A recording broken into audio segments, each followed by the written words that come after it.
Hi everyone, welcome back to the workshop, and it's repair time again, and this time I've got a Tektronix TDS360 2-channel digital real-time oscilloscope. It's a 200 MHz scope and it was provided to me, no idea what the condition is, and so I thought I'd power it up and have a look at it and see what we can find. Now, I did post on X the other day that I had gotten this Tektronix TDS360 up and running, and it was a very simple fault, or at least I thought it was. And I'd exactly the same symptom, put power into it, hit the button here, and nothing at all.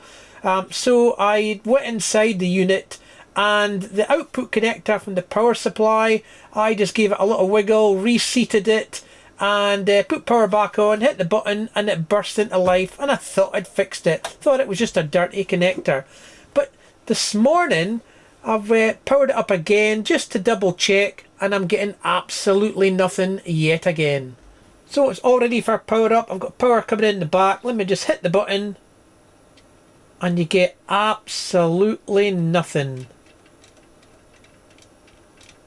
So it's time to go inside the unit and see what we can find.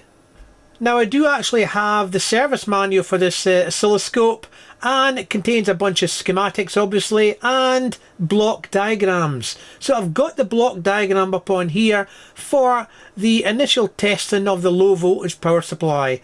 So following it down, is the fuse blown? Nope. Remove the cable from J1 on the low voltage power supply module. Is there 1 to 1.5 volts on pin 13 of the connector?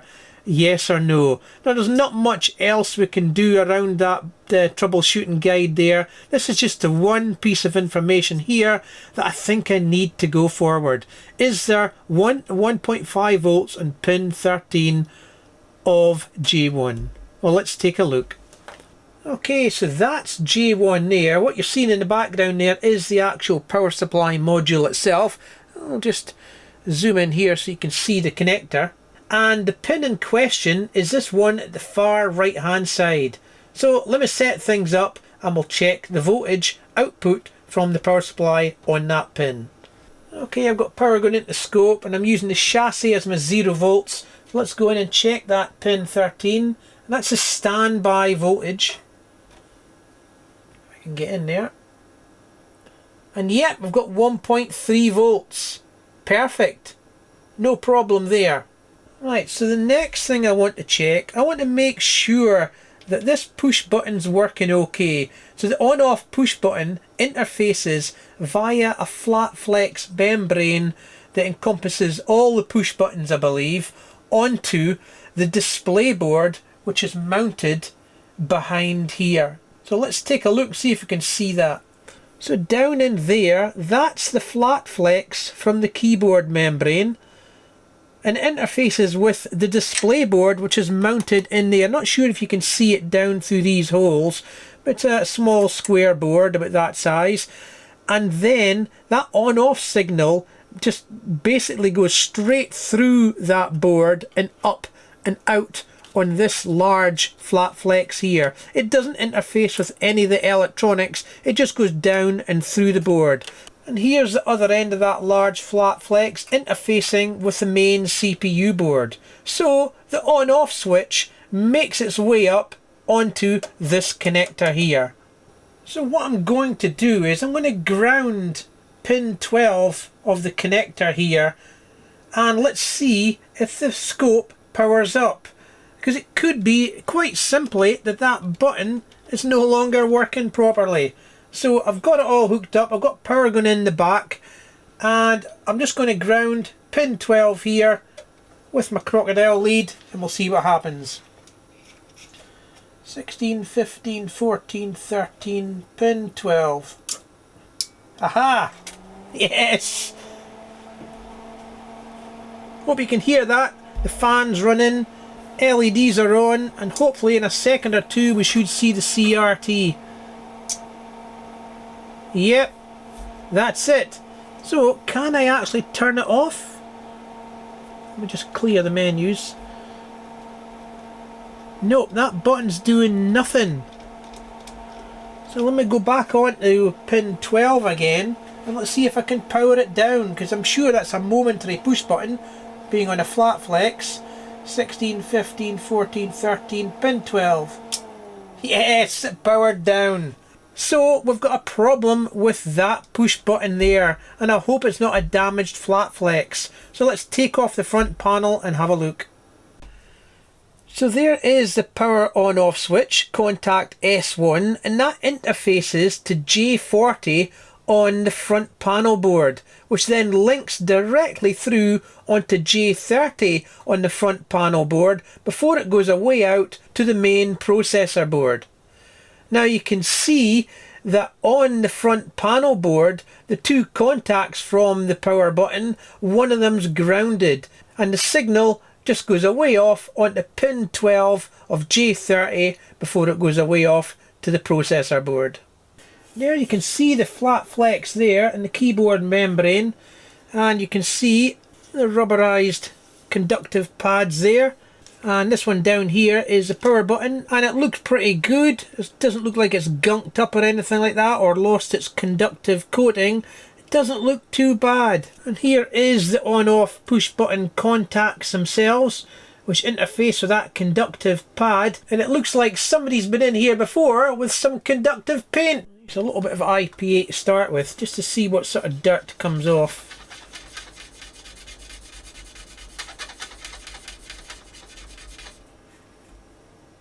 Yeah, a little bit of dirt there, but maybe not enough that I would have thought it would have stopped working completely. And here are some of those other contacts there. Wow, they're a little bit of a state. Almost look like the membrane splitting there, but I'm going to leave well alone there. I don't have a replacement membrane, so I'm not going to touch them. So on the membrane, I should be measuring one of those contacts at ground. So let's check that now. Right, on to ground. Measure one of them, 4.8k, and the other one 25 meg, 28 meg, 29 meg. I suspect this one that's now up at 31 meg is probably the one that needs to be at the ground potential. So if I go on to pin 12 here, as we were on previously, 16, 15, 14, 13, 12, and check. Yep, 16 ohms. That'll be the signal wire. So this other one needs to be at the ground potential. So let's take a look inside anyway and just check the other end of that flat flex. Maybe there's a problem further down the line. So there's a little tab up here which you just push, and then this whole front panel, I believe, comes out. Wow, look at that. There it is. And there is that flat flex, the other end of it anyway. Don't want to move it around too much in case the problem's at this end and it's breaking up. Oh, it does look to have been bent a few times. Wow. And there's actually underneath the board. Look at the state of that flat flex here. I hope you can see that. I would suggest the problem's there. I'm not going to touch it. I'm going to put it back together. I would suggest that's been taken out and in a few times, possibly. Maybe for previous repairs. I don't know. But let's just put it back in. So how am I going to fix this? Well, I've got some conductive glue. And what I'm going to do is take some Kynar wire and bond it to the pad there, and also onto the chassis there, so the wire will sit around about there, and hopefully that'll be enough to make the earth connection at that pad. Now of course this is all going to be temporary until I can find a replacement membrane, which is proving pretty hard right now. So if you've got one, let me know. In the meantime, let's get this glued in place and we'll see how it goes. Now I can't show this on camera because I'm going to have to put the scope vertically and there's no room for the camera above it. So back in a moment. Okay, and there's the wire in place from the pad down onto the chassis. Now one thing to note is that this conductive glue, it's not 0 ohms resistance. There will be a resistance value across its surface. Okay, so I've got power going into the back of the unit, so I'll just take this little bit of wire and attach it across that contact. And yes, I can hear it powering up. So let me just power it back down.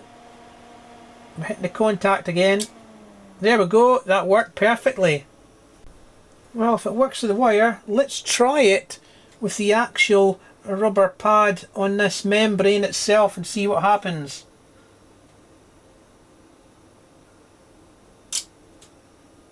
And it's not working.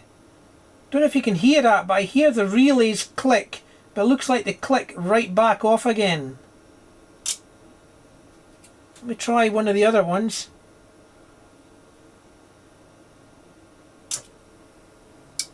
And that worked. Looks like there's just not a low enough resistance across this pad now that I've got an actual resistance down to ground via the glue. Well, let's just see what resistance we've got.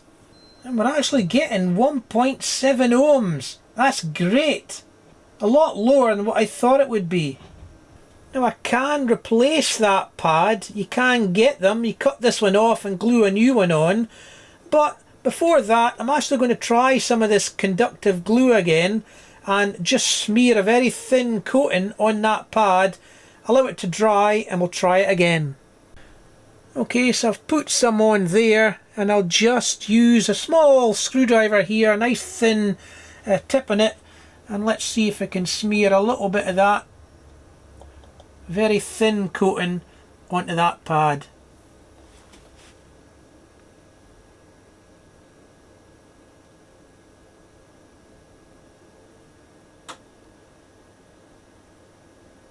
There we go. So I'll let that dry and we'll try it again. Well, that's my conductive glue dry. Don't know if you can tell the difference in the surface finish there, obviously with the ones that haven't been touched. But now we'll give it a test on the front panel there and see if it works. So once again I'm going to do it manually. Just pop out the conductive pad and touch it on the contacts there. Yes! And it works! Let me turn it back off again. Yes! Perfect! So I can install this back in the front panel and reassemble the scope. Once the front panel clipped into place, let's just test the button now. Yes, it's working! And off again. Yes! So there it is, powered up. We've got a trace on the display there and it's looking pretty good, but I do think it's a little bit washed out. So there is a couple of potentiometers on the top of the unit. I can adjust the contrast and the brightness. So let's try that and see what happens. So I think this one's the brightness. Let's try that. Oh yes. What a difference. Try the contrast.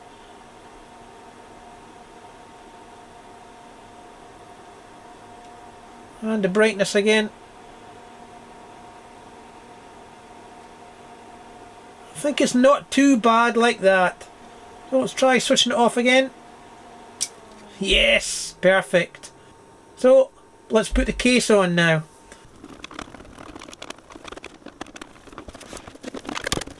Well, that's it back together, and it does appear to be a functional scope yet again.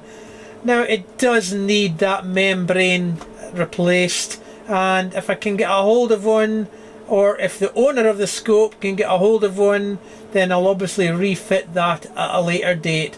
But for now, it's back up and running, and it looks like the only fault this scope had was the on-off switch here was not working properly, wasn't allowing it to power up. So thanks for watching, and remember you can always comment down below, and don't forget to like and subscribe. It really does help the channel grow. Thanks for watching.